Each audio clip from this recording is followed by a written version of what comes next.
ஹரே கிருஷ்ணா. பரமஜெயதே ஸ்ரீகிருஷ்ண சங்கீர்த்தனம். ஜெய்சர்ல குருதேவ். பகவத்கீதை 4ஆம் அத்தியாயம். ஞான யோகம். பதம் 40, 41, 42. 40. அக்ஞச்ச அஸ்ரத்ததானஸ்ய சம்சயாத்மா வினஸ்யதி ந அயம் லோகோ அஸ்தி ந பரோ ந சுகம் சம்சயாத்மானக. விவேகம் இல்லாதவன், நம்பிக்கை இல்லாதவன், சந்தேகம் கொள்பவன் வீழ்ச்சி அடைகிறான். சந்தேகம் கொள்பவனுக்கு இம்மையிலும் மறுமையிலும் எவ்வுலகிலும் சுகம் கிடையாது.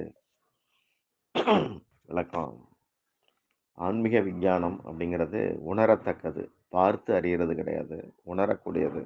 அது குருவுடைய இதயத்திலிருந்து சீடனுடைய இதயத்துக்கு டிரான்ஸ்ஃபர் ஆகும். இங்கிருந்து இங்க விநியோகம் ஆகுது. அதாவது ஒரு விழிப்பை உண்டு பண்ணுது.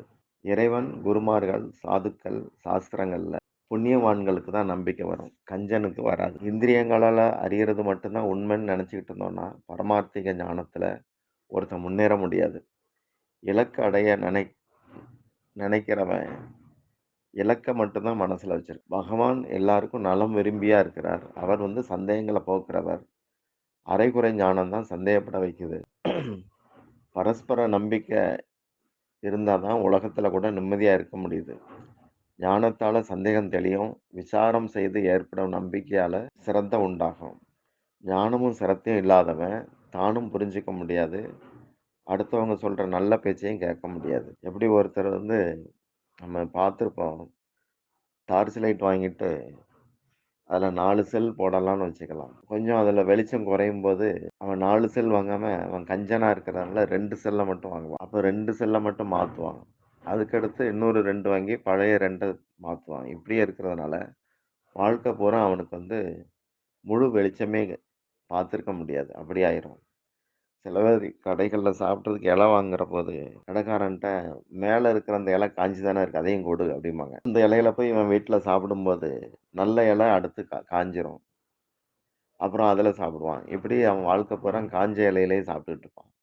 இதெல்லாம் என்னதுன்னா சந்தேகம் இருக்கிறது, நம்பிக்கை இல்லாமல் இருக்கிறது. இவங்களுக்கெல்லாம் இப்படி இம்மையிலும் மறுமையிலும் எந்த சுகமும் கிடையாதுன்னு கிருஷ்ணர் சொல்றார்.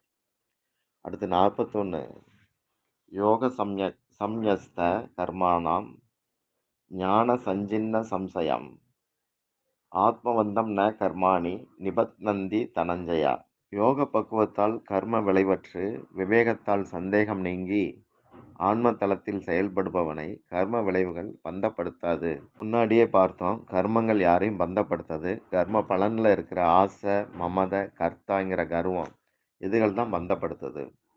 செயல்களுடைய நோக்கம் பலன் அடைகிறது கிடையாது, பகவான் அடைகிறது. பயணிக்கிறதுங்கிறது வாழ்க்கை கிடையாது, பயணம் முடிஞ்ச பிறகுதான் வாழ்க்கை. அதே மாதிரி இந்த சரீரத்தை விட்ட பிறகுதான் நமக்கு வாழ்க்கை ஆரம்பிக்குது. அது கடவுளுக்கு தொண்டு செய்யறது. அதுக்கு பயிற்சி செய்ய இந்த சரீரம் தரப்பட்டிருக்கு. இது பயண காலம். சும்மா சொற்ப பலன்களுக்காக வாழ்றது அற்பமானது அப்படிங்கிறது கருத்து. அந்த மாதிரி ஆன்மீகமான பக்குவத்தில் ஒருத்தன் செயல்படும் போது கர்ம விளைவுகள் அவனை ஒட்டாதுன்னு கிருஷ்ணர் சொல்றார். மீன் நாள் பூரா அழுக்கு தண்ணியிலே சுற்றிக்கிட்டு இருந்தாலும் அது உடம்புல சகதி ஒட்டாது. அது மாதிரி நாளெல்லாம் கர்மயோகி பாடுபட்டாலும் கர்ம பந்தம் அவனை ஒட்டாது. ஏன்னா ஆத்ம பந்தம், அதாவது தன்னுடைய சொரூபமான ஆத்மாவை உணரும் பொருட்டு அவன் செயல்படுறான். ஆத்ம ஞானம் பெற்ற பிறகு அவனுக்கு நிறைகுடம் மாதிரி ஆயிடுறான். குறைமதிய நிறைமதியா நினைக்கிறதுக்கு அஞ்ஞானம்னு பேர், விவேகமற்ற நிலை. அதுதான் முந்தின பதத்தில் அக்ஞக அப்படிங்கிறார். அஞ்ஞானிக்கு சந்தேகம் வந்துக்கிட்டே இருக்கும். அறகுற ஞானம் இருந்தால் குறிப்படாது, அதனால சந்தேகம் வருது. சந்தேகத்தை போக்குறதுக்கு முயற்சி பண்ணணும், இல்லாட்டி அந்த சந்தேகமே நாத்திகன் மாதிரி ஒரு தனி சித்தாந்தி ஆக்கிரும். கிருஷ்ணரை பற்றி குருக்கிட்ட கேட்கணும். நம்முடைய தேடுதல் இறை நாட்டத்துக்கு ஏற்ப சாதனைகளில் தீவிரம் நமக்கு உண்டாகும். ரொம்ப தூரம் நடக்கிறவன் இவ்வளோ தூரம் நடந்துட்டோமா அப்படின்னு நினைக்கவே கூடாது. இன்னும் எவ்வளவு நடக்க வேண்டியிருக்கு, அந்த இலக்கை மட்டும் அவன் நினைக்கணும். அதே மாதிரி ஆன்மீக சாதகனும் சாதனைகளை திருப்திப்படாமல் இன்னும் அந்த பயிற்சிகளை அதிகரிக்க அவன் முயற்சிக்கணும். அதுதான் கருத்து. 42. தஸ்மாத்னா ஆகையால் அப்படின்னு. அஜ்ஞான சம்பூதம் ஹிருத்சம் ஞானாசினா ஆத்மனக சித்வைனம் சம்சயம் யோகம் ஆதிஷ்ட உத்திஷ்ட பாரத. ஆதலால் அர்ஜுனா, அஞ்ஞானத்தால் இதயத்தில் உண்டாகும் சந்தேகங்களை ஞான வாளினால் வாளினால் சிதைத்து யோகம் எனும் சமபுத்தியுடன் செயல்பட எழுந்திரு.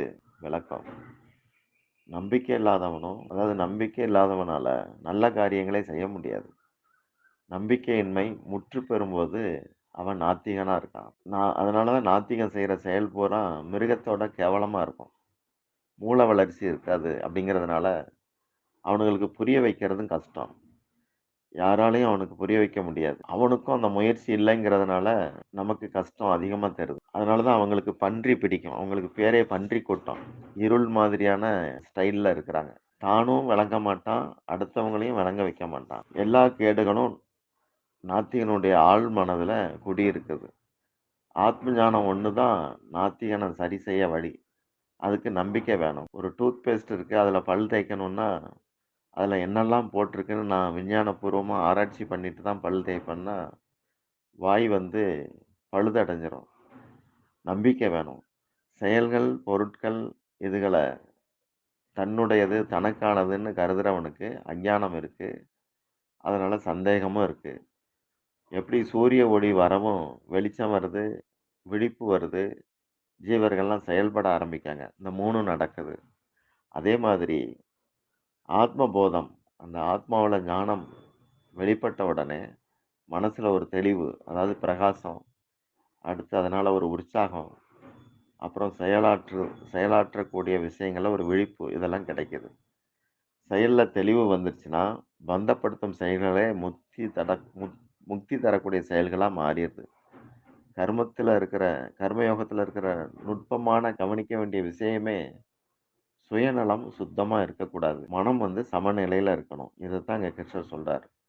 4ஆம் அத்தியாயம் கர்மம், ஞானம் ரெண்டையும் உபதேசிக்கிறதுனால இதுக்கு ஞான கர்ம சந்நியாச யோகம் அப்படின்னு ஒரு பேர் உண்டு.